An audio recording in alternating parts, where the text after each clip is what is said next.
Noi con questo progetto vogliamo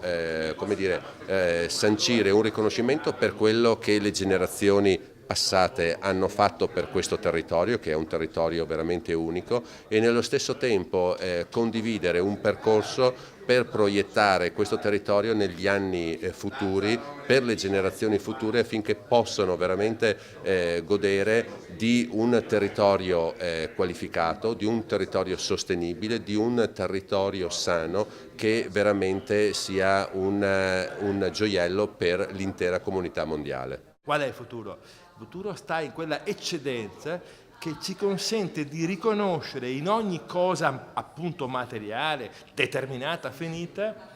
una ulteriorità